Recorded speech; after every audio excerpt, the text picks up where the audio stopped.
तव्हां ॾिसी रहिया आहियो पारस टीवी न्यूज़ में ख़बरुनि जो सिलसिलो जारी आहे। रिपोर्ट पेश कई थी दादू मां सरवर जलाल सोलंकी जी।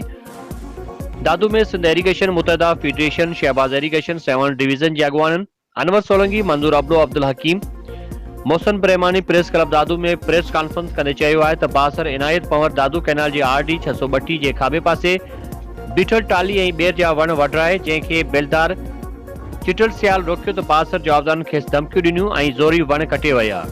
शफ़ी मोहम्मद आराइन जी आरा मशीन ते खपाए छॾिया। बेलदार पारां आपाशी खाते जे ऑफिसरनि खे आगाह कयो वियो। STO आपाशी बांध पारां 4 जनवरी 2022 ते केस दाख़िल करण लाइ पुलिस खे लेटर लिखियो, पर A सेक्शन पुलिस केस दाख़िल करण लाइ तयार न हुई ऐं नई वडियल वण मशीन तां तहवील में वठी सघी। पुलिस कार्रवाई न थियण सबबि बासर इनायत पंवर आपाशी खाते जे बेलदार चिटल सियाल खे मौतमार धमकियूं ॾेई रहियो आहे। हिन मुतालबो कयो आहे त सरकारी वण वढे खपाईंदड़ बासर इनायत पंवर ख़िलाफ़ केस दाख़िल करे गिरफ़्तार कयो वञे, बेलदार खे तहफ़ुज़ फ़राहम कयो वञे। ॿी सूरत में 20 जनवरी ते SSP ऑफिस आॾो धरणो हणी एहतिजाजी मुज़ाहिरो कयो वेंदो।